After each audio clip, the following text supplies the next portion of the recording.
Bueno, miren, hermanos, no los voy a regañar porque si no creo que no me vuelven a invitar, ¿verdad? Pero de verdad yo creo que como congregación tenemos que aprender a ser muy sensibles para identificar cuando Dios está moviéndose de manera particular para un efecto específico. Cuando Dios pone un proyecto en el corazón de los pastores, de verdad, créanme que el Señor nos lleva a mover, en este caso a sus pastores, todo un aparato, toda una operación que involucra recursos, tiempo, inversión, un gasto energético, un gasto de vida, con el único propósito de poder proveerle al rebaño, a las ovejas, algo que edifique sus vidas. La exhortación suave es únicamente a que cuando Dios haga un llamado, de verdad atendamos con sensibilidad a las convocaciones santas que Dios hace. Dios quiere hablar de forma especial. La Biblia nos habla de un tiempo kairos, que es un tiempo que se define desde la eternidad, transmitido por Dios a la humanidad, en su tiempo cronos.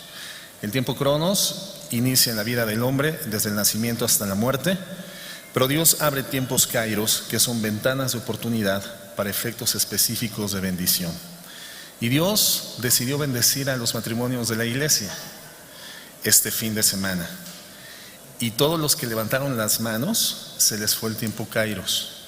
Claro está, gracias a Dios, la tecnología, tenemos las redes, tenemos los videos, los audios, pero lo que Dios hace de forma específica, en un tiempo particular, en un lugar específico, eso difícilmente se vuelve a reproducir.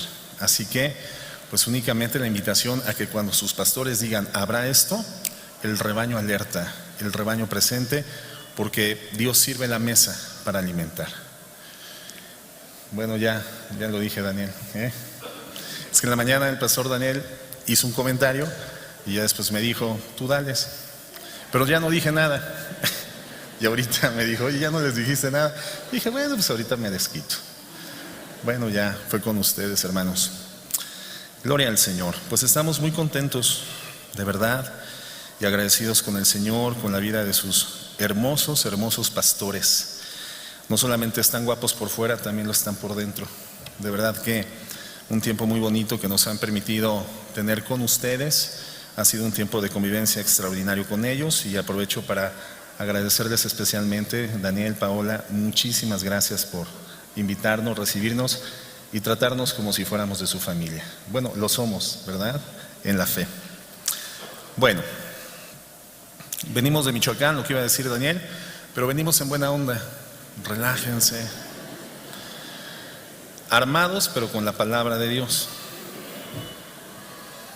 Además yo soy de aquí, del Distrito Federal, originario. Sería incapaz de hacer algo en contra de un paisano, ¿verdad? Bueno, Santiago 1, por favor, hermanos.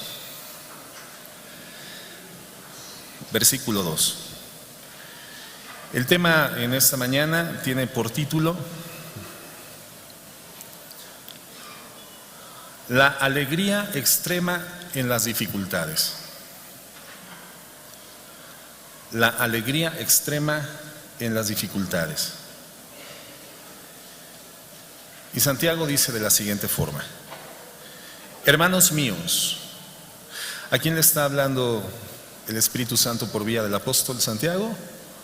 A los hermanos en la fe, a la iglesia de Jesucristo, a los cristianos, a los redimidos por la gracia. ¿Cuántos de aquí son redimidos por la gracia? Ay, todos. Bien, entonces también les está hablando a ustedes, ¿verdad? Bien. Hermanos míos, tened por sumo gozo cuando os halléis en diversas pruebas, sabiendo que la prueba de vuestra fe produce paciencia. Mas tenga la paciencia su obra completa, para que seáis perfectos y cabales, sin que os falte cosa alguna. Entonces, a nosotros, hermanos en la fe, iglesia congregada, redimida por su gracia, el Señor nos está diciendo a todos nosotros, hermanos, que cuando nos encontremos en una condición de adversidad, en una prueba que ponga en desafío nuestra fe, nuestra confianza en el amor de Dios, esto represente para nosotros una oportunidad de gloria, de experimentar un gozo superlativo, un gozo extremo, una alegría sin precedente.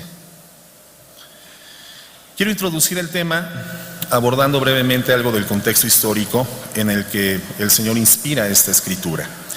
El libro de Santiago es el último en haber sido aceptado en el canon bíblico, porque aparentemente carecía de elementos teóricos, teológicos y doctrinales. Y obviamente sabemos, hermanos, que ningún libro inspirado por el Espíritu Santo carece de estos elementos básicos para poder ser considerado de parte de Dios y haber sido, por dirección del Espíritu Santo, integrado en el conjunto de los libros del canon bíblico. Lo que sucede con Santiago, hermanos, es que fundamentalmente es un libro que nos ofrece elementos, principios dinámicos de vida práctica en la fe cristiana. Es un libro que propiamente no nos enseña más de doctrina, sino la dinámica práctica experimental de cómo vivir la doctrina, cómo vivir la fe, cómo vivir la teología. Finalmente es aceptado dentro del canon bíblico porque evidentemente sobresale su condición de inspiración divina. De hecho, una buena cantidad de teólogos hoy en día lo consideran como un libro de proverbios incluido en el Nuevo Testamento, por su alto nivel de practicidad. Entonces, entendemos que la aportación que hace este libro a nuestro comprender sobre la vida cristiana, a nuestro sistema de vida en condición redimida, nos permite identificar que en términos reales, lo difícil no es saber, lo difícil es vivir lo que sabemos, es poner por obra, es poner en práctica. Cuando intentamos aplicar y vivir las verdades bíblicas en un mundo que es contrario y hostil a estas verdades, entonces la vida comienza a complicarse. Algo que tenemos que mantener en una condición de plenitud en la conciencia es el hecho de que lo más complejo que una persona puede experimentar en el mundo es ser cristiana, haber sido redimida por la gracia y continuar viviendo temporalmente en este mundo. Lo más complejo para un cristiano que comienza a reproducir en forma cotidiana la santidad de Jesucristo, que fue odiada hace 2000 años y condujo a Jesucristo a la cruz del Calvario, hoy vivir esa santidad, reflejar esa condición de la naturaleza divina como iglesia redimida, nos va a ofrecer el mismo odio del mundo caído. Lo más difícil para un cristiano es permanecer viviendo en un mundo caído por el pecado, lo que significa que jamás para un creyente el mundo va a ofrecer condiciones de vida cómoda. No existe tal cosa como cristianismo cómodo. El cristianismo confronta al mundo y el mundo se levanta contra el cristianismo, siempre. El principio es muy fundamental. Los malos odian a los buenos. ¿Por qué? Porque son buenos, simplemente por eso. Seguramente tú recordarás cuando en la primaria, viernes 12:45 del día, a punto de sonar la chicharra para salir de la escuela, un buen alumno levantaba la mano y le decía a la maestra: maestra, ¿no va a dejar tarea? Y entonces, hermanos, la bondad manifiesta en forma pública de ese niño comenzaba a generar una forma de extroversión de odio en contra de su bondad. La luz deja de manifiesto aquello que se oculta en las tinieblas. Entonces, hermanos, la vida del cristiano tiene que ser confrontativa cuando es genuina de la pecaminosidad del mundo. Es un efecto tal como el que sucede en una cocina infectada por una plaga de cucarachas. Cuando tú prendes la luz, inmediatamente las cucarachas todas corren a esconderse, no toleran la luz. El mundo dice que, sobre todo, específicamente en el contexto histórico, vino la luz a los judíos, pero los hombres amaron más las tinieblas que la luz porque sus obras eran malas. ¿Y qué intentaron entonces hacer? Apagar la luz. Bueno, el mismo odio del mundo que llevó a Cristo a la cruz del Calvario es el odio del mundo que hoy se refleja en contra de la iglesia que manifiesta y expresa vivencialmente la santidad de Jesús. Por eso, vivir en este mundo en condición redimida es muy complejo, es difícil, no es sencillo, eventualmente las cosas se tornan muy confrontativas, muy complejas, pero si Dios con nosotros, ¿quién contra nosotros?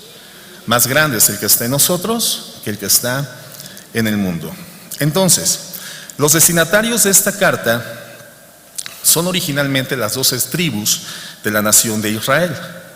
Judíos que se encontraban en una condición de diáspora o de dispersión hacia todas las naciones cercanas, porque vemos en el libro de los Hechos, después del capítulo 6, que la iglesia cristiana en Jerusalén comienza a ser perseguida y por lo tanto, en este fundamento de su fe, comienzan en consecuencia a huir a diferentes naciones en una condición de escape por la salvaguarda de sus vidas.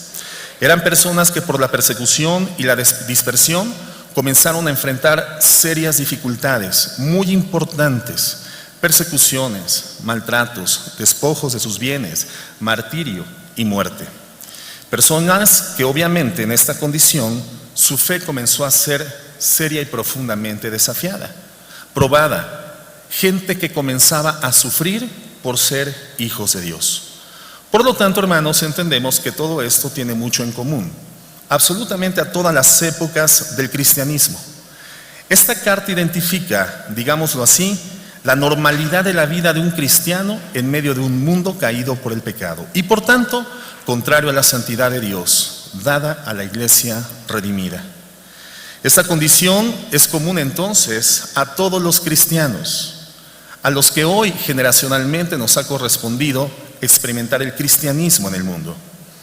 Y por último vemos que el propósito básico de la carta es decirle precisamente a esta gente que está siendo perseguida, maltratada, dispersa, la forma en que pueden vivir su fe de forma genuina. ¿Cómo pueden llevar a efecto práctico la fe en una forma real? Es una carta que nos lleva a entender que el cristianismo es mucho más que una simple profesión verbal. El cristianismo es algo que debemos poder practicar y demostrar con la vida. Es absolutamente indecodificable, un mensaje que salva, transforma y redime cuando es transmitido por una persona que previamente no ha sido transformada, redimida por el mensaje que predica. Predicar un mensaje de salvación sin haber experimentado esa salvación. Predicar un mensaje de conversión sin haber sido sujetos de esa conversión nos constituye en personas que presentan algo absolutamente inaccesible a la conciencia, al alcance de la gente. Nos permite estar introducidos, involucrados, inmersos en la amplia gama variada de ofertas filosóficas de redención del mundo. El Evangelio es algo, hermanos, que se predica, pero sobre todo es algo que se demuestra con la vida práctica, con la vida práctica. Y ese es nuestro reto como generación actual de cristianos, poder vivir lo que decimos que somos. Tenemos que poder aplicar los principios que predicamos, de lo contrario, nuestra fe podría ser puesta en tela de juicio. El decir que somos cristianos, hermanos, hoy en día puede resultar sencillo y por tanto es algo que fácilmente se puede falsificar. Por lo tanto, si nosotros medimos el cristianismo solamente por la forma externa, solamente por la conducta aparente, sería una medición muy limitada, sería irreal, sería relativa, sería subjetiva. Porque la forma externa del cristianismo es algo que se puede imitar en forma relativamente sencilla. Se requiere únicamente adquirir o adoptar alguna forma de lenguaje del ambiente cristiano. ¿Cómo estás, hermano? Muy bien, gloria a Dios, aleluya. Y tú, de gloria en gloria, de victoria en victoria, aleluya, aleluyita. Tú la traes, yo la traigo. ¿Quién la trae? ¿Quién se quedó? Ahora, hablar entre nosotros de esta forma no está mal. La Biblia dice que tenemos que comunicarnos entre nosotros como hijos de Dios, ventilando en forma verbal igualmente la condición redimida interna. De la abundancia del corazón habla la boca. Y por eso entre nosotros con cantos y salmos en forma espiritual, pero sin embargo un simple hablar que manifiesta de corto plazo una aparente evidencia de transformación no es suficiente. Portar una Biblia en la mano, usarla por debajo del brazo, adoptar cierto tipo de moda de vestimenta recatada, asistir a la iglesia en una forma habitual, Formar parte de las dinámicas discipulares de la congregación, por sí mismo, hermanos, todo esto, toda esta evidencia externa, no puede darnos en forma genuina y precisa la existencia de cristianismo en una persona. Como seres humanos tenemos una capacidad de mimetizarnos. La mimetización o el mimetismo es una facultad de la biología de algunos animales de adoptar la forma, la apariencia, la textura, el color de la superficie donde se encuentran ubicados, como un camaleón, que cuando tú lo ves en la rama de un árbol simplemente no lo ves porque parecería que es parte de la rama. Tienes que acercarte, tienes que fijarte, tienes que aproximarte y hasta que abre un ojo y casi te da un infarto te das cuenta de que es un animal sobre una rama. No era la rama, pero parecía parte de la rama. Hay personas que se definen como cristianos, pero son cristianos camaleónicos. Adoptan una forma externa, una apariencia, pero en términos reales no lo son. El Señor Jesucristo abordó el tema y Él define esta circunstancia, este fenómeno social al interior de la iglesia, comparando a la iglesia redimida con el trigo y a la supuesta iglesia con la cizaña. El Señor dice, no los toquen, no es el tiempo de la cosecha. Tendremos que dejar que crezcan y habrá una evidente diferencia entre trigo y cizaña. Uno es estéril, pero el trigo verdadero da grano, fructifica.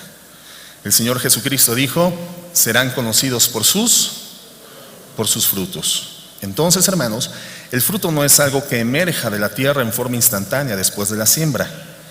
Ningún agricultor experimentado deposita hoy la semilla y espera el fruto mañana. Él sabe que la tierra hace su labor, la semilla mientras sea semilla y la tierra mientras sea tierra, inequívocamente fructificará la semilla y después de un tiempo el crecimiento de la planta primeramente se dará hacia el centro de la tierra y mientras más amplio y largo sea el crecimiento hacia el centro de la tierra, mejor arraigada se encontrará la vaina, más fuerte para un fruto más grande, más amplio y más evidente.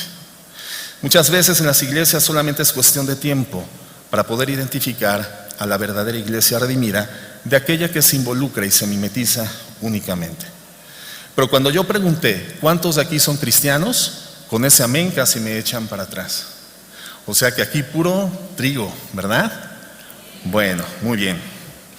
Entonces, esta carta lo que hace, hermanos, es contrastar lo que decimos con lo que realmente vivimos en relación con lo que la Biblia establece en expectativa de la forma real de vida de una persona redimida.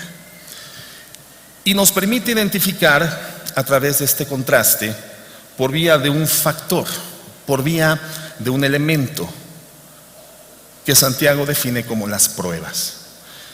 Hermanos míos, tened por sumo gozo cuando os halléis en diversas pruebas. Vamos a empezar definiendo el concepto de prueba. La palabra prueba, hermanos, en el original griego significa circunstancia adversa. Circunstancia adversa que se presenta con un propósito y efecto beneficioso. Eso es una prueba. Hay una diferencia entre la prueba y la tentación. La tentación no tiene un efecto benéfico, ¿verdad? Sino totalmente destructivo. Nulificar la eficacia espiritual de la vida de un redimido. Por eso la Biblia dice que Dios no tienta a nadie, ni puede ser tentado por el mal. De tal forma que el Señor, cuando nos presenta una circunstancia adversa, no es para llevarnos a una condición de caída o de fracaso. El Señor lo permite cuando Él nos da pruebas con el propósito de edificar nuestra existencia. Las dificultades en las manos de Dios no son utilizadas, obviamente, entonces, para aplastar la vida de nadie, sino para edificarla. Y ante esta circunstancia, la Escritura nos dice que la actitud que nosotros tenemos que desarrollar, y a medida en la cual vamos creciendo espiritualmente, cada vez en una condición más reactiva, más instantánea, más pronta, más dinámica, es con una actitud de sumo gozo. Entonces, pruebas, hermanos, se refiere a circunstancias donde por su nivel de profundidad, su densidad, su peso, el nivel de complicación que genera en contra de nuestra vida, nuestra fe puede llegar a ser desafiada, donde incluso podemos llegar a cuestionar la bondad de Dios, donde cuestionamos si Dios realmente se encuentra a cargo de mi vida. Son pruebas, hermanos, que sacan a la luz nuestros temores, nuestras inseguridades y muchas veces también nuestro pecado. Puede ser una enfermedad crónica, puede ser una lucha constante con un marido no converso, puede ser un problema de alcoholismo o drogadicción con uno de tus hijos, en donde día a día tú te das cuenta cómo su pecado consume su vida. Puede ser la pérdida de un hijo, de un ser querido, puede ser la pérdida de la economía, o un prolongado periodo de tiempo en una condición económica que te ha llevado a una circunstancia prácticamente paupérrima. Situaciones que nos introducen en una especie de túnel muy oscuro en donde no logramos ver una luminosidad, no vemos el final, se prolongan y se prolongan. Situaciones de las que no podemos salir y que terminan poniendo un desafío a nuestra fe y hacia la plena certeza de que Dios es bueno. Es a este tipo de dificultades a las que quiero que nos enfoquemos a la luz de lo que Santiago nos dice en estos primeros versos de la carta. Hace un tiempo, escuchando a un predicador hablando sobre esta misma temática, él citaba una condición anecdótica de una mujer en los Estados Unidos que se llama Joni Eareckson. Una mujer que hoy en día debe de tener cerca de los 60 o 70 años de edad, pero que a sus 12 o 14 años, siendo una mujer extraordinariamente talentosa, una joven muy brillante, llena de talentos, llena de dones, llena de habilidades, siendo cristiana, asiste a una tarde de convivencia en un balneario natural con su familia. Ella se avienta al agua, se avienta un clavado, sin saber realmente la profundidad de ese lago en donde ella se estaba introduciendo, y cuando ella entra al agua, su cabeza inmediatamente golpea con una zona rocosa. No pierde el conocimiento, es llevada al hospital. Después de una serie larga de estudios, es diagnosticada con cuadriplegia. La hemiplegia es una secuela, después, sobre todo, de haber experimentado un problema de corte cerebrovascular, una embolia, un derrame cerebral. Hemiplegia significa que la mitad del cuerpo queda inhabilitada y la otra continúa funcional. Pero cuando hablamos de cuadriplegia, hermanos, los 4 hemisferios del cuerpo quedan absolutamente inhabilitados, quedan inmóviles. Esta joven, a sus 14 años de edad, quedó únicamente con movilidad en su cuello, en su cabeza. Por supuesto, la reacción inmediata ante una circunstancia de este tipo fue de frustración profunda, de dolor, de amargura, de parte de sus padres, de parte de su familia, pero sobre todo de parte de esta joven. Literalmente en ese momento su expectativa de vida se había venido enteramente al piso. Todo aparentemente en ese momento había terminado. ¿Cuál es la reacción, hermanos, que solemos tener cuando cursamos por este tipo de situaciones evidentemente no presupuestadas, no planificadas, no esperadas? Justamente es lo que la carta nos está diciendo. Nos confronta con esto, con las actitudes incorrectas que tenemos cuando las dificultades de la vida terminan alcanzándonos. Lo que Santiago nos dice es que hay una expectativa espiritual por causa de nuestra condición redimida sobre la reacción inmediata cuando estas circunstancias llegan a nuestra existencia. Hermanos, tened por sumo gozo. Sumo gozo. La palabra gozo significa alegría. Cuando te dan una promoción laboral, un incremento salarial, ¿te da alegría o no? Sí. Vamos a suponer que el ticket del sorteo de ese automóvil que te dieron cuando fuiste la última vez a la estación de gasolina, llega el día de la rifa y finalmente te notifican por teléfono que eres el ganador de ese auto último modelo. Una camioneta Homer 2018 con sensores de estacionamiento y con un androide como chofer. Y te están notificando telefónicamente: señor, usted es el ganador de esa camioneta. ¿Cuál es tu reacción? Chin, ¿por qué me han de pasar estas cosas? ¿Por qué? No, la reacción es totalmente contraria, es de gozo, de alegría. ¿Qué dices? ¿Yo? Sí, Jay. Yes. No, gritas, saltas, quieres publicarlo, quieres decirlo a toda la gente, a la colonia, al rato te secuestran, pero bueno.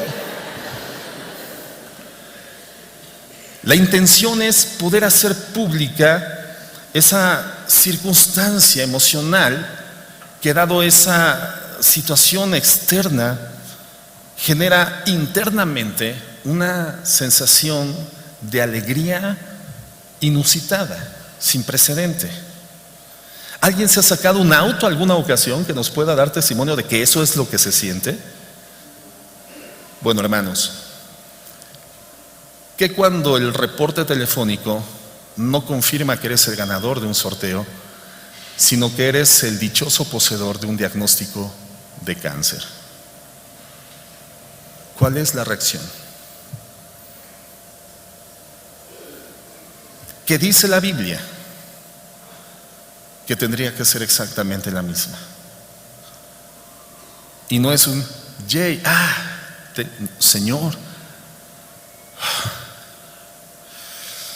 gracias, Padre. Gracias por haberme considerado por digno de esto. Gracias porque esto representa para mí la gloriosa oportunidad de manifestar abiertamente el gozo profundo, extremo, superlativo de tenerte por mi Dios en esta hora oscura de mi vida. Gracias. Pero la pregunta, hermanos, ¿reaccionamos así? No, ¿verdad? El primer elemento que vemos en la instrucción de Santiago es la absoluta certidumbre de las pruebas. Hay una verdad ciertísima para todos los cristianos. ¿Cuántos cristianos hay aquí? Ya no me llegó tan intenso. Pero la verdad ciertísima, la certidumbre absoluta que contiene esta verdad inspirada es que si eres un cristiano, que si eres una persona que hoy se encuentra dentro de las filas espirituales, en el segmento redimido de la humanidad, en tu paso transitorio por esta tierra, en condición de extranjero y peregrino, mientras continúes en esa condición de tránsito, mientras vivas, serás sujeto de este tipo de pruebas, de este tipo de calamidades. Y no hay nada en muchas ocasiones que podamos hacer para evitarlo. No dice Santiago que algunos pasarán por pruebas. Asegura que las pruebas son una parte ineludible que como creyentes tenemos que cruzar como una forma de asignatura en el proceso académico, instructivo de Dios en nuestra vida, por llevarnos a ser forjados en el carácter sólido de una vida de fe. Asignaturas, hermanos, absolutamente ineludibles. En la mañana yo daba el ejemplo de cuando yo ingresé a la secundaria, hermanos. Me topé con la trágica realidad de que había una materia cuyo nombre era álgebra. Y de verdad que en su momento fue una circunstancia que desafió mi capacidad. Finalmente, casi arrastrándome, arañándome, logré salir de esa difícil circunstancia de mi vida solamente para toparme con algo que se llamaba trigonometría. Una materia que cuando comencé a evaluarla me di cuenta de que se encontraba seriada. De tal forma que era absolutamente imposible ser promovido al siguiente grado escolar a menos que esta previa fuese aprobada. Pruebas que inequívocamente tienen que ser aprobadas si nuestra expectativa es seriamente continuar avanzando en el curso de la vida. Terminó trigonometría, hermano, y casi en condición desfallecida me topo contra algo que se llama cálculo diferencial e integral. Asústame, panteón.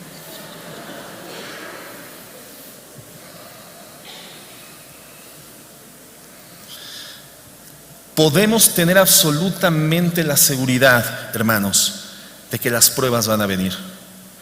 Y al igual que en un sistema académico, la prueba da testimonio de tu nivel de conocimiento, de tu nivel de comprensión, de tu nivel de llevar a la práctica un conocimiento adquirido por vía de un proceso instructivo. Solo que en el caso de Dios, hermanos, como el sumo maestro del universo, a diferencia de la escuela donde quien evalúa tu aprendizaje para estar enterado de si éste se encuentra interiorizado es el maestro, en el caso de Dios las pruebas no es para que Él se dé cuenta de nuestra condición espiritual porque Él la sabe de antemano. Es para que nosotros seamos conscientes de la condición espiritual que realmente guardamos ante la naturaleza de un Dios santo, santo, santo.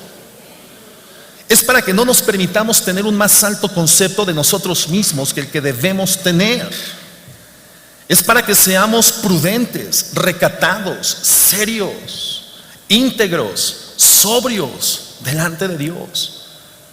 Y para que entendamos el valor de la humildad y el valor de la gratitud y de la dependencia total que tenemos de Dios. Hermanos, Dios no exime a nadie de las pruebas, y menos cuando somos sus hijos, porque Dios se encuentra en el proceso seriamente involucrado de formar su carácter en nuestras vidas. Las pruebas son materias seguras en el proceso instructivo de Dios. La Biblia dice que Dios no es deudor de nadie, es decir, Dios no le debe a nadie nada. Dios no le debe a nadie una vida exenta de problemas, de pruebas o de dificultades. Dios no le debe una vida ligera a nadie, una vida suave a nadie, porque ese no es el compromiso de Dios con sus hijos. Su compromiso es formar su carácter en nosotros. Entonces, hermanos, formar su carácter va a requerir de pruebas, problemas a superar. Eso va a requerir, ilustrativamente, hermanos, del sabio y preciso golpeteo del cincel con el marro en la roca amorfa. Somos redimidos por la gracia, pero lo que es redimido, hermano, es nuestra condición espiritual. Nuestra mente no nace de nuevo, lo que nace de nuevo es el espíritu. El cuerpo no nace de nuevo. Algunos quisieran que lo que hubiera nacido de nuevo fuera el cuerpo. Señor, ojalá me hubieras dado otro. El cuerpo se encuentra en una condición gradual, constante, permanente de degradación y no hay manera de detenerlo. Se puede frenar un poco por vía de la conciencia de una forma de vida saludable y sana, una alimentación correcta, pero el cuerpo se sigue degradando. Su redención final no es en este tiempo, sino en la glorificación futura. La mente no nace de nuevo. La mente, después de la redención, tiene que comenzar a ser renovada. Lo que nace de nuevo es la vida espiritual. Por eso todo lo que está externo a nuestro espíritu continúa en una condición amorfa. Y lo que gradualmente lo va llevando a ser identificado como algo cada vez más semejante a la imagen de Jesús es el sabio golpeteo del cincel con el martillo del artista que es Dios en esa roca amorfa, retirando todo aquello que no es conforme a su imagen y a su semejanza, hasta que pueda obtener de la roca una figura distinguible, conforme a Él mismo, conforme a su carácter. ¿Qué podría decir la roca ante el artista si pudiera hablar? No me pegues, no golpees. O bueno, pero dale suavecito, que no me duela. ¡Ay! Te dije que no me doliera. ¡Ay! Ya para, ¡ay! Ya entendí, ¡ay! Ya aprendí, ¡ay! Ya, detente. Pero sin embargo el sonido seguiría auditivo. ¿Hasta cuándo? Hasta que la imagen del carácter de Dios, hermano, sea perfectamente distinguible en nuestras vidas. Entonces, la primera verdad es que las pruebas es una asignatura que es ineludible en nuestra vida de fe. La segunda verdad que nos ofrece el texto es que además de esta condición ineludible, las pruebas, hermanos, van a ser diversas. Dice, tened por sumo gozo cuando se encuentren en diversas pruebas. Y la palabra diversa es un griego que significa multicolor y multiforme. La ilustración que inspira el Espíritu Santo tiene el propósito de darnos una plena perspectiva de la variedad, de la diversidad, de la inmensidad. Multicolor. Hermanos, ¿cuántos colores existen? ¿Cuántos colores existen? Primarios unos cuantos, pero todos los que se derivan de la combinación de los colores primarios y de los diferentes matices de estos colores primarios nos ofrecen una diversidad, una amplia gama de colores que prácticamente es inagotable. Cuando tú llegas a una tienda de pinturas convencido de comprar un color amarillo, el problema es cuando te sacan el catálogo de todos los matices y variantes de amarillo y tú dices, pues yo nada más venía por un amarillo. Y ya me muestra amarillo huevo, amarillo canario, amarillo de la América. Ese jamás lo compres, hermano, porque ese se descarapela luego. Perdón, Dani.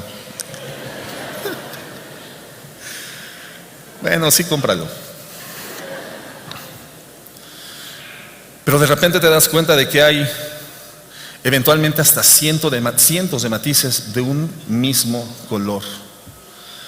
Cuando queremos hacer una especie de catálogo, igualmente, una especie de segmentación, de identificación de la morfología de lo creado, nos topamos ante una tarea absolutamente imposible. Los cielos cuentan la gloria de Dios, el firmamento anuncia la obra de sus manos. Lo eterno de Dios, invisible en su poder, se hace plenamente visible a través de la obra creada. Las formas que Dios ha dado, las formas que Dios ha creado son incontables. La Biblia nos está diciendo que incontables pueden llegar a ser en un momento, en una escena específica de nuestra vida, las pruebas de todos los colores, de todas las formas, en todas las presentaciones, una tras de otra, una sobre de la otra, como un ramillete de flores, como una docena de rosas, pruebas y pruebas. Como lo decimos en México, me está lloviendo en mi milpita. Me está lloviendo sobre mojado. Salí de Guatemala nada más para entrar a Guatepeor. Y peor con I, que es peor que peor.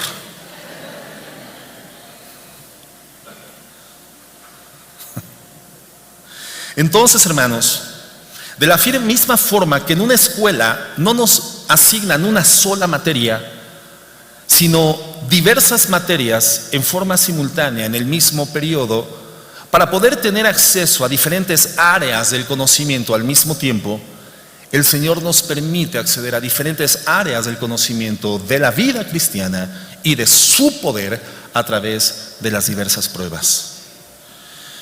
Pero cuando esto sucede, hermanos, no solamente experimentamos el dolor, el fragor, el calor de la dificultad, sobre todo experimentamos el conocimiento de la gracia de Dios a través de la manifestación de sus atributos. De tal forma que sería imposible conocer aspectos de la gracia, del poder, de la intervención, de la divinidad de nuestro Creador, si no fuera por causa de la existencia de pruebas. ¿De qué manera ser conscientes del valor de una salvación tan grande si no estuviésemos previamente conscientes de nuestra condición perdida. ¿De qué manera ser conscientes de una gracia tan grande si nuestra condición previa no fuese insalvable para nuestras facultades humanas, insuficientes para salvarnos, transformarnos, cambiarnos a nosotros mismos? Dios permite en medio de la adversidad hacer pletórica la manifestación de su gracia, su poder, sus atributos: soberanía, omnipotencia, omnipresencia, todo poder, inmutabilidad, su condición perfecta, única y irrepetible, su condición de Dios único, verdadero, soberano, total e infinito en el universo. Y entonces comenzamos a entender por qué el Señor establece la gratitud como la reacción, el gozo como la reacción inmediata por causa de las dificultades. Y por último, aparte de la certidumbre de las pruebas y su variedad, entonces la Biblia establece lo que espera de nosotros, que es esto: el sumo gozo. Hermanos, tened por sumo gozo cuando se encuentren en diversas pruebas. Y nos damos cuenta de que esto es diametralmente opuesto a la forma en la que el mundo dice que enfrentemos las dificultades. Esto que propone la Biblia es totalmente contracultural, porque el mundo se desespera, se frustra, se enoja, lo evade y forza todo lo que sea necesario para salir y evadir el problema. Pero sin embargo, el cristiano está llamado a reaccionar con sumo gozo. La realidad es que muchas veces la primera reacción que tenemos no es el gozo, menos el sumo gozo. Lo que Santiago nos está diciendo no es que reaccionemos en forma inicial, primaria, instintiva, de entrada, con una actitud de gozo, con un sentir de gozo, sino que a pesar de la tristeza, la frustración inicial, hay razones de peso y profundas para que el creyente experimentado, el creyente en el proceso de madurez, entienda que las dificultades, al saber que Dios está involucrado en ellas, esto genera el gozo del cristiano en crecimiento. Pero siendo honestos, no es nuestra primera reacción, ni la segunda ni la tercera. La reacción generalmente, hermanos, es una reacción de evasión, es una reacción de no vivirlo, es una reacción de cómo me lo quito. Por lo tanto, es una actitud de rebeldía. La rebeldía es lo opuesto a la docilidad, a la mansedumbre. La rebeldía es la del potro salvaje que cuando tú lo lazas y lo quieres montar, literalmente te hace volar por los aires. Se necesita, de un proceso de entrenamiento, de maestranza con ese potro salvaje, meterlo en ruedo, lazarlo nuevamente y durante una semana, 2 semanas, 3 semanas, darle vuelta, hasta que finalmente entiende que se encuentra sujeto a una rienda, acepta el peso de una silla y después el peso de un jinete. Y entonces ese potro amansado, que no es que haya perdido su fortaleza, no es que haya perdido sus facultades, ese potro ahora en su fortaleza recibe y acepta un gobierno. El Señor nos muestra, hermanos, que el proceso de ser amansados como parte de un signo distintivo del fruto del Espíritu Santo, el carácter de Jesús, la mansedumbre, es algo a lo cual nosotros como creyentes debemos de aspirar, y es la expectativa que espiritualmente se tiene de un creyente redimido, que sepa aceptar con docilidad el gobierno de una rienda, la dirección de un jinete. El jinete es el Espíritu Santo, la rienda es la palabra de Dios. El Señor utiliza las pruebas, hermanos, para amansarnos. Y eso es algo que tenemos que experimentar, aceptar la realidad de que Dios lo permite. Porque entendemos la realidad, hermanos, de que Dios es todopoderoso, ¿cierto o no? De que Dios es un ser lleno de gracia y misericordia, ¿sí o no? De que si el Señor quisiera quitarnos la adversidad en forma instantánea, interviniendo sobrenaturalmente en el curso de la vida natural del ser humano, es decir, por vía de un milagro, el Señor ya lo hubiera hecho, ¿sí o no? Entonces, si Dios es milagroso, si Dios es todopoderoso, lleno de gracia y de verdad, no ha quitado esa adversidad, es porque Dios ha querido que ésta permanezca. y por lo tanto tiene una razón de ser y tiene un propósito. La oración inmediata de un hombre o de una mujer en el proceso de crecimiento espiritual ante lo adverso es: Señor, quítamelo, o Señor, quítame de esto. En el caso de esta joven Joni Eareckson, este pastor comentaba que esta chica llegó a un punto tal de rebeldía y después de depresión. Ella oraba: Señor, quítalo de mi vida. Después oraba: Señor, quítame la vida. De la rebeldía sigue la depresión, el desánimo por seguir adelante, el deseo de dejar de vivir, atípico completamente al proceso de madurez de un cristiano, antibíblico por completo. Llegó al punto de pedirle a su mejor amiga que le quitara la vida. Cuando finalmente esta mujer se rindió ante la soberanía de Dios, entonces su oración cambió y le dijo: Señor, si no me lo vas a quitar y si no me vas a quitar la vida, entonces enséñame a vivir la vida en esta condición. Esta mujer fue amansada. Esta mujer comenzó a avanzar en el proceso de aceptar un gobierno, una rienda, una dirección de parte de Dios en su vida. Esta mujer comenzó a experimentar entonces el gozo. Comenzó a continuó, prosiguió, dejando lo que queda atrás, dice el apóstol Pablo. Me extiendo a lo que está hacia el frente, a la meta del supremo llamamiento en Cristo Jesús. Entonces, hermanos, fíjense bien, el verso 2 dice, el verso 3, perdón, sabiendo que la prueba de vuestra fe produce paciencia. Y la paciencia es un signo distintivo, hermanos, del fruto del Espíritu Santo. Gálatas 5, 22 y 23, mas el fruto del Espíritu Santo es amor, gozo, paz, paciencia, bondad, benignidad, mansedumbre, fe y templanza. No son 9 frutos, es un solo fruto con 9 características perfectamente distinguibles, a fin de que sea imposible falsificar el fruto del Espíritu Santo. No hay tal cosa como que estoy avanzando en amor, pero en paciencia sigo igual.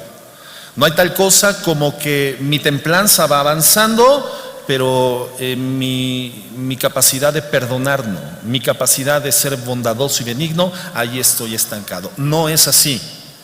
Si tú me presentas un fruto cuya cáscara es roja, su aspecto es el de una manzana, el color de la manzana, la tersura de la manzana, y cuando le doy la mordida sabe amargo, aunque parezca manzana, no es una manzana.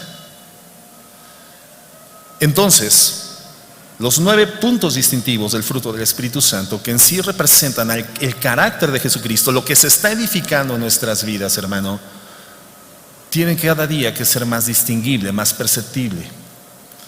Es solamente cuando nos aproximamos al mundo con la evidencia de quién somos en Jesucristo, cuando el Evangelio comienza a penetrar en el mundo.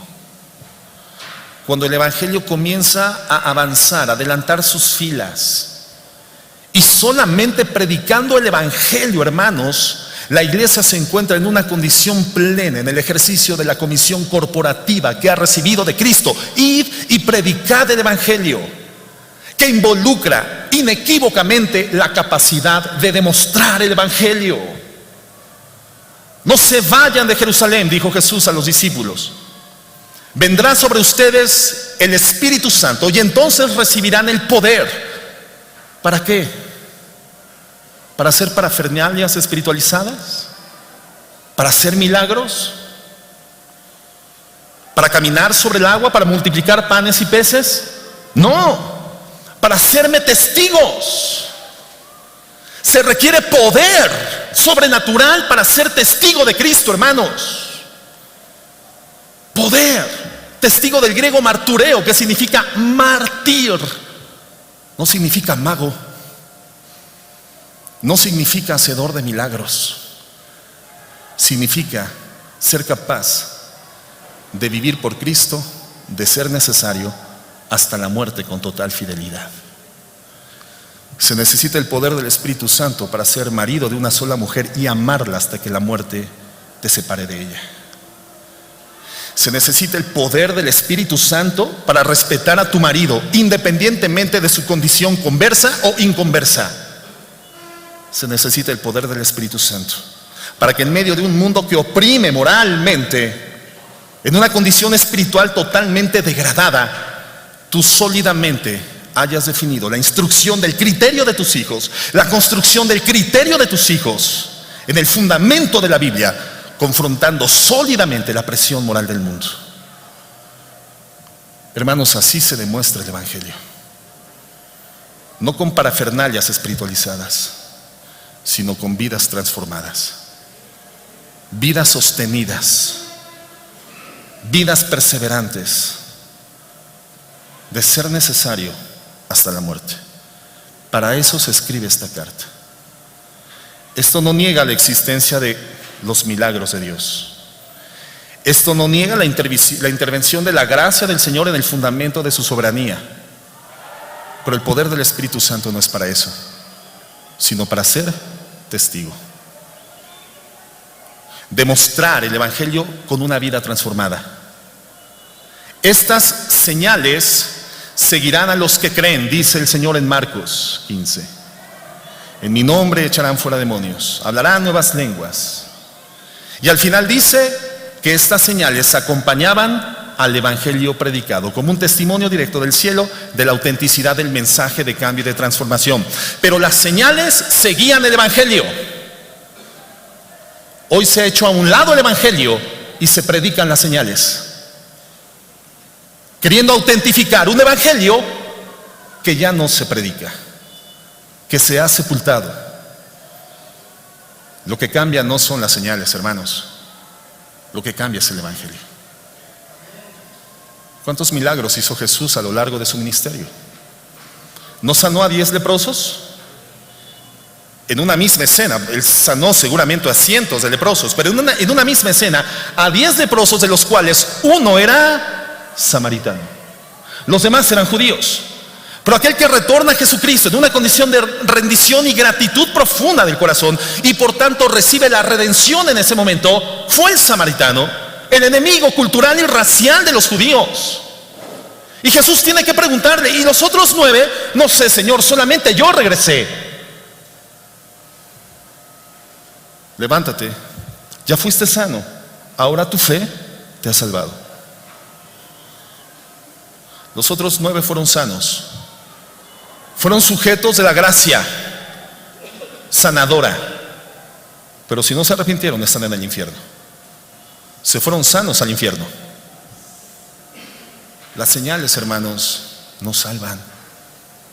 Lo que salva, cambia, transforma, restaura, renueva y te da el poder de permanecer firme en la dirección de integridad, fidelidad a Jesucristo.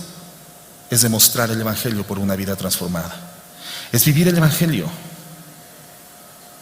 Mucho más que una simple condición externa, un ornamento externo, algo adoptado, sino algo que emerge del interior al exterior.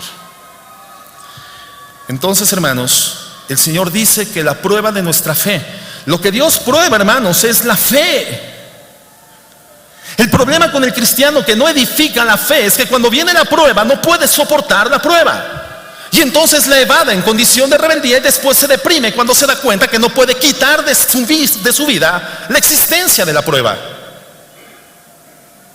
Hay cristianos que quieren construir una casa en medio de la tormenta. Una casa no se puede construir bajo una tormenta. Comienzas a cavar un agujero, haces una zapata, quieres hacer un colado en medio de la lluvia, debajo de la tormenta. Es imposible. Es imposible cimentar en la tormenta. La casa se tiene que construir antes de la tormenta. Por eso el Señor Jesucristo dice en Mateo 7: el que edifica sobre la roca. Y la roca es todo el contexto del sermón del monte que le antecede, desde Mateo 5 hasta Mateo 7, hermano. El que edifica sobre los preceptos, fundamentos de mi palabra, estará seguro de que vendrá la tormenta, Darán con ímpetu los vientos, los ríos, las tempestades, se levantarán tsunamis. Esto es añadido de mi parte. Y su casa será golpeada. Habrá dolor, inequívocamente habrán tormentas. Pero por haber edificado sobre la roca inamovible que es mi palabra, tu casa permanecerá de pie. Pero si tú edificas sobre la arena, cualquier otro concepto disidente de la Biblia, ofertado por el mundo, entonces estás cimentando en arenas movedizas. Tienes que edificar la fe antes de la tormenta.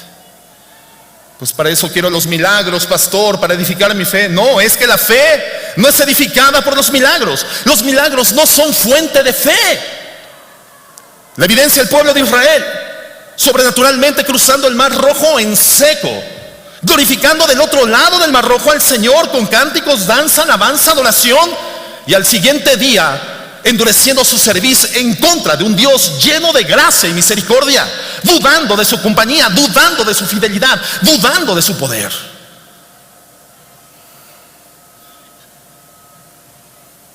Creer a través de lo que ves no es fe. El milagro es una evidencia. Por eso el milagro no genera fe. La única fuente de fe es la Biblia. La fe viene por el oír, y el oír por la palabra de Dios. Solamente una vida centralizada, enfocada, cimentada, parada, establecida, edificada sobre la Biblia, genera la fe. Y cuando viene la prueba que pone en resistencia tu fe da por consecuencia la paciencia, el gozo, la templanza, la mansedumbre, el crecimiento, el amor, la bondad, la benignidad. El carácter de Cristo emerge de tu vida interna. Pero si no hay fe edificada, la prueba te aplasta. Viene la rebeldía, le deriva la depresión, y las dudas consumen tu vida. No, yo creo que Dios no me ama. Porque si Dios me amara, porque si Dios estuviera al pendiente de mi vida, porque si Dios, y este sí es un sí condicional, estás condicionando la veracidad de Dios en función de un estado de gratificación personal. Entonces tu Dios no era Dios. Tu Dios literalmente era tu condición de seguridad, tu estado de bienestar. Utilizabas a Dios como un mecanismo para poder obtener, detentar y conservar tu estado de bienestar, pero no como una entidad gloriosa para adorar.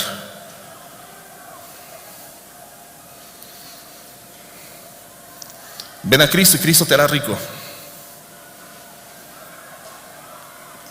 ¿Quién no quiere ser rico? Y más en Latinoamérica, una sociedad históricamente afectada por gobiernos dictatoriales, tiránicos, que han arrasado moralmente, han arrasado económicamente, políticamente, han devastado sociedades enteras. Hay un libro que se llama Las venas abiertas de América Latina, las cuales hasta el día de hoy no sanan, no cicatrizan. Llegas con un evangelio de prosperidad. Es como si llegaras al desierto y preguntaras a beduinos perdidos: ¿alguien querrá agua? ¿Alguien querrá una sandía? Por ahí traemos una sandía. ¿Alguien quiere una sandía? ¿Cuál crees que va a ser la respuesta? No sé, déjeme echar otras galletitas saladas y después le digo. Déjeme echar unos tragos de arena del desierto y después le digo. Pregúntale a un enfermo, a un desahuciado, a un enfermo terminal: ¿quieres ser sano? ¿Qué te va a contestar?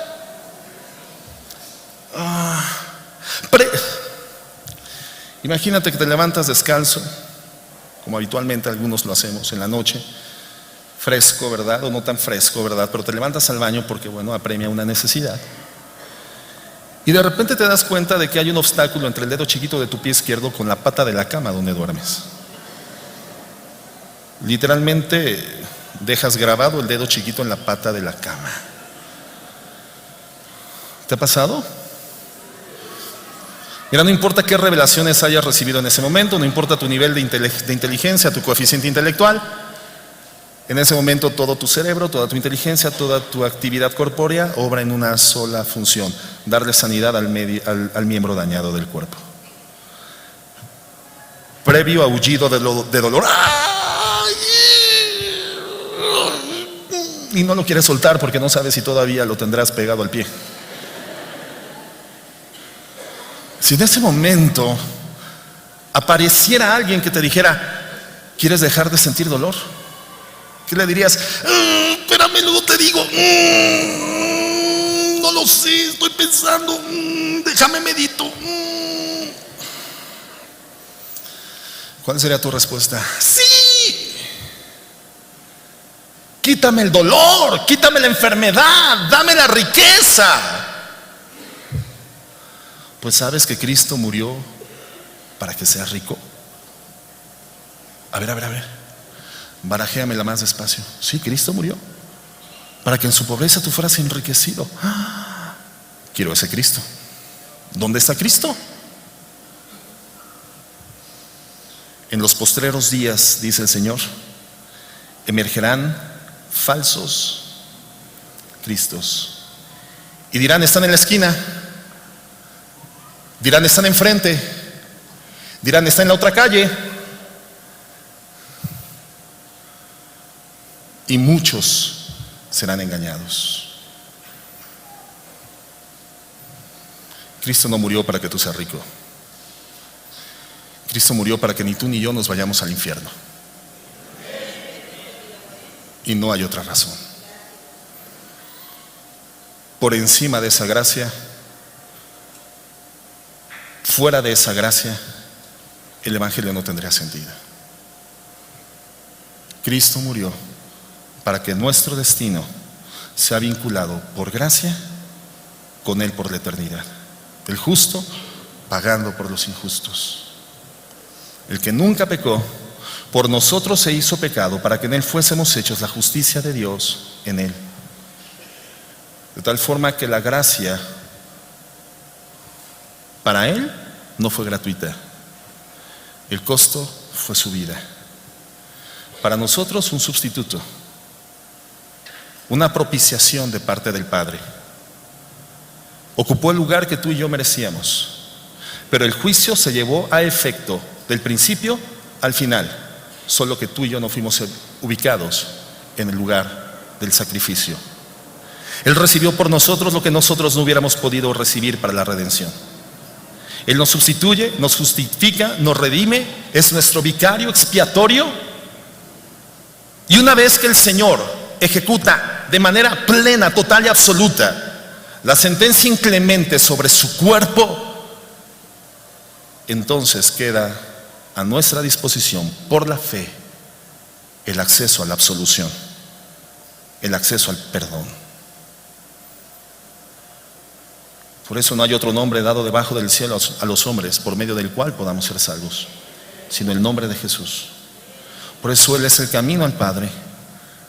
Por eso es el camino, la verdad y la vida, y fuera de Él no hay salvación. Solo un Dios existe y un solo mediador entre Dios y los hombres, Jesucristo hombre, el cual entregó su vida en rescate por muchos, de lo cual se dio testimonio a su debido tiempo. Hermanos, ese es el Evangelio.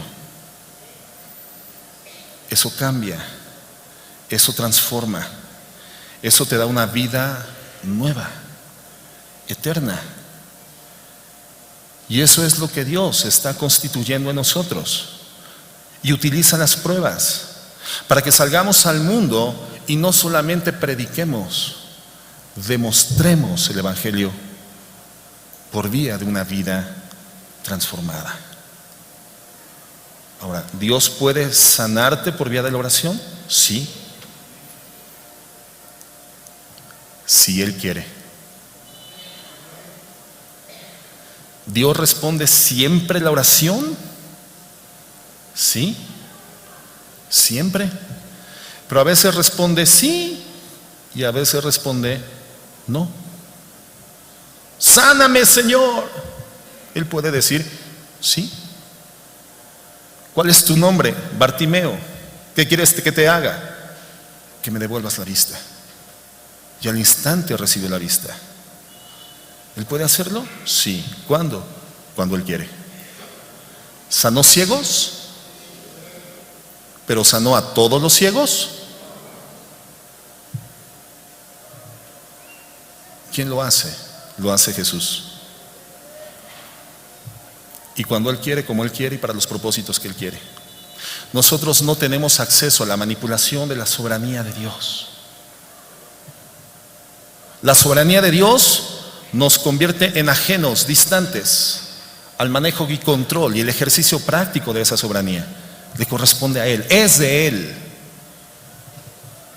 Nuestra labor, hermanos, es demostrar el Evangelio a través de vidas santas, apartadas del pecado, vidas diferentes, en medio de un mundo hostil que nos es contrario. Al mundo le parece cosa extraña que no corramos juntamente con ellos en el mismo desenfreno de disolución y nos van a ultrajar. Primera de Pedro 4. Porque los malos odian a los buenos. ¿Por qué? Porque son buenos. La eficacia del Evangelio, hermanos, se encuentra pendiendo de la eficacia que nosotros desarrollemos en el proceso de santificarnos. Y Dios nos da herramientas de gloria que se llaman pruebas, dificultades, adversidades. Si tú eres un hombre o una mujer de fe y has orado al Señor creyendo en su todo poder, gracia y misericordia, pero sin embargo Él ha decidido permanecer ahí, esa circunstancia en tu vida es porque Él quiere que permanezca. Tiene una razón de ser, tiene un propósito, y en las manos de Dios, en el fundamento de una fe edificada, esto únicamente te constituye en una persona perfeccionada. Y con esto termino.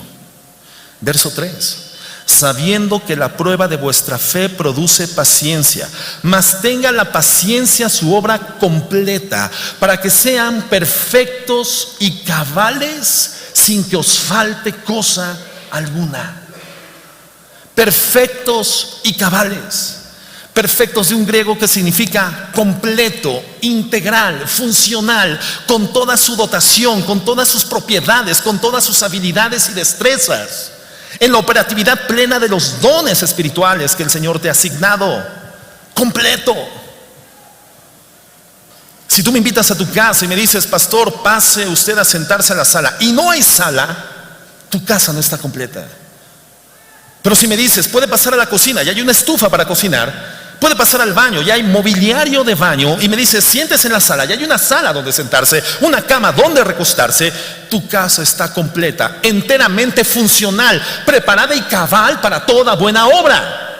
El perfeccionamiento es eso, hacernos cabales, completos, íntegros, a fin de que no haya circunstancias limitativas del ejercicio de la predicación y demostración del Evangelio por vía de una vida transformada, una vida santa, una vida de crecimiento, avance, progreso en la santificación, parecernos cada día más y más a Jesús, entendiendo que el poder es de Él, soberanamente le pertenece. Como estos amigos que el Señor los alimenta gratuitamente de un lado del mar de Genezaret. 5,000, de acuerdo a los historiadores y teólogos, más de 15,000 personas fueron alimentadas sobrenaturalmente en esa tarde. El Señor Jesucristo se levanta temprano, pasa al otro lado del mar de Galilea, pero estos amigos ya lo habían alcanzado. El Señor les dio de cenar, ahora llegaban con Él para que les diera de desayunar. Señor, y aquí estamos. Porque Moisés les dio el maná en el desierto. Y si tú de verdad eres quien dices que eres, entonces de la misma forma gratuita continúanos alimentando. Y cuando el Señor les comienza a explicar la dinámica del reino, y les dice, no es para eso. No opera así el reino de los cielos. Entonces estos le dicen, entonces danos el poder para que hagamos las obras de Dios. O sea, realmente si tú no te quieres tomar el tiempo, no hay bronca. Nada más danos lo que tú tienes para que nosotros también podamos multiplicar panes y peces. A eso se refiere en el contexto cuando ellos dicen las obras de Dios. No se refiere a la gracia, se refiere a los elementos materiales que satisfacían sus necesidades físicas inmediatas. No nos interesas tú, Jesús, nos interesa tu poder. ¿Esta gente quería ser transformada? No, solo le interesaba el poder. El Evangelio se demuestra con el poder de una vida diferente. De hecho, una de las acepciones de la palabra santidad es eso, diferente. No es que seamos mejores, somos diferentes. La presencia del Espíritu Santo, hermanos, nos hace diferentes. Nos permite aspirar con seriedad a ser llamados hijos de Dios. Por vía, hermanos, Dios nos llama hijos de Dios desde la redención. Pero que el mundo pueda distinguirnos y nos llame, esos son hijos de Dios. Esos no son milagreros. Esos son los de Adebis. Son hijos de Dios. Porque para milagreros con los brujos de Catemaco, hermano. Esos no andan haciendo parafernalia, tanta onda. En un consultorio te arruinan la vida. No hacen masivas espectaculares. En lo privadito te resuelven el problema, te hacen el trabajito o te lo quitan. Pero por el poder de Dios, no.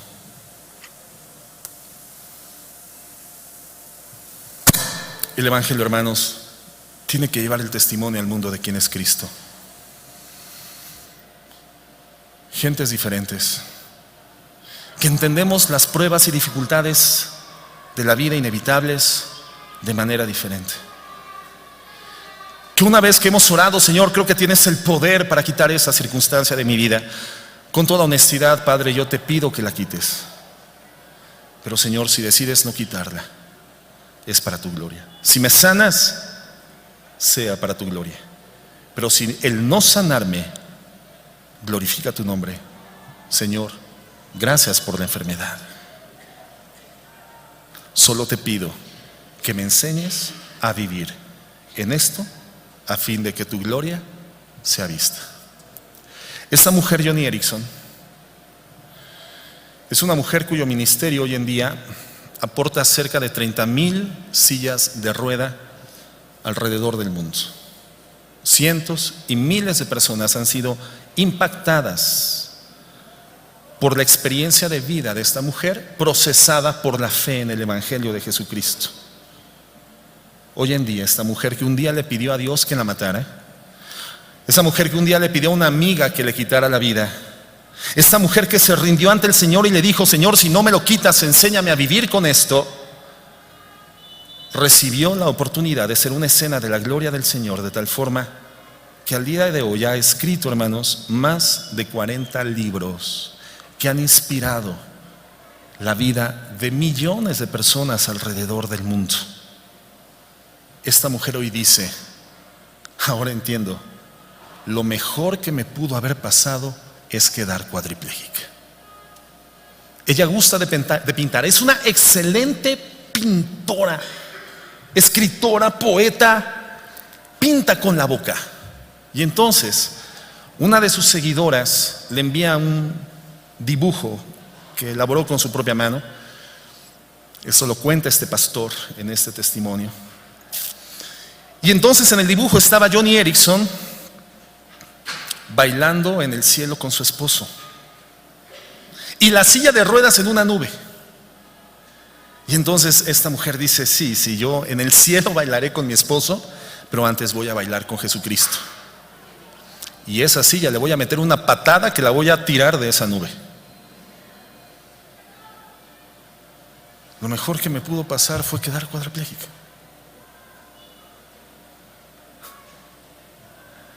El poder de Dios no es limitado por una cuadraplegia, hermanos. La gracia de Dios no es limitada por tu problema. Pero tu problema puede dar pie a que la gracia de Dios encuentre una escena de manifestación. Y eso al cristiano le produce sumo gozo. Entonces, bueno, yo no sé qué circunstancia estás viviendo en esta tarde.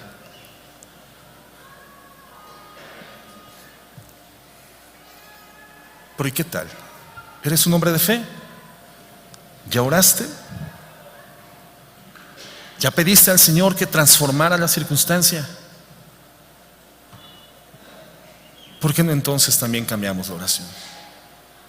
Señor, si te glorifica que esto cambie, cámbialo. Si te glorifica que no cambie, Señor, no lo cambies.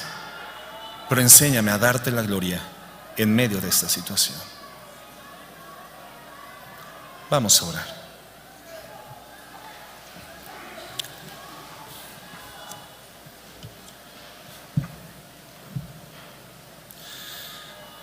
Bendito Jesús, Padre y Dios nuestro.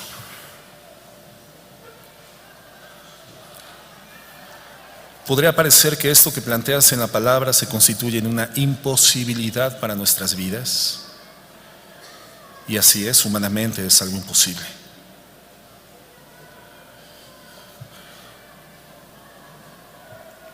Pero tú eres el Dios de lo imposible.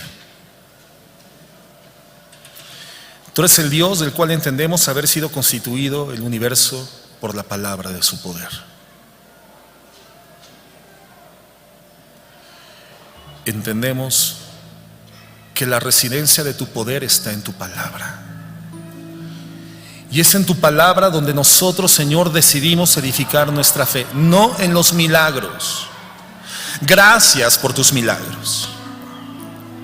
Gracias por tus obras sobrenaturales, que la misma ciencia médica jamás explicará.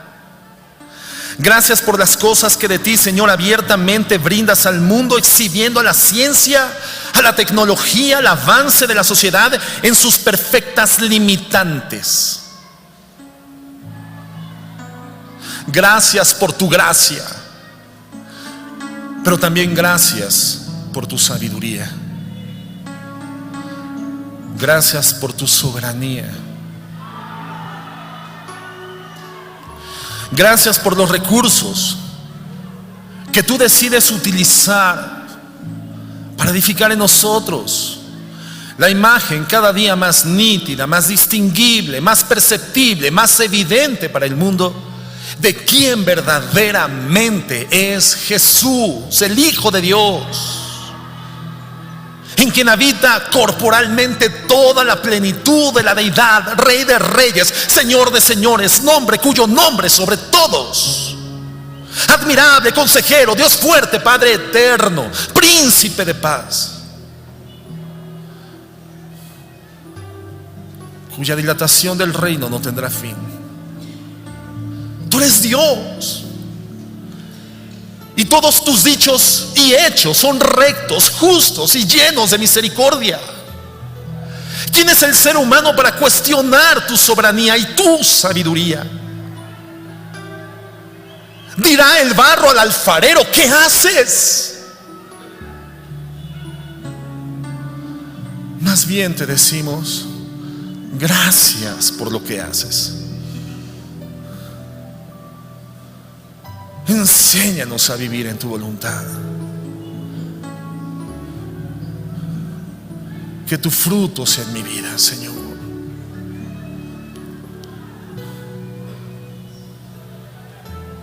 Fortalécenos, ayúdanos, sea tu gracia con nosotros, porque sin ella es imposible. Líbranos del mal.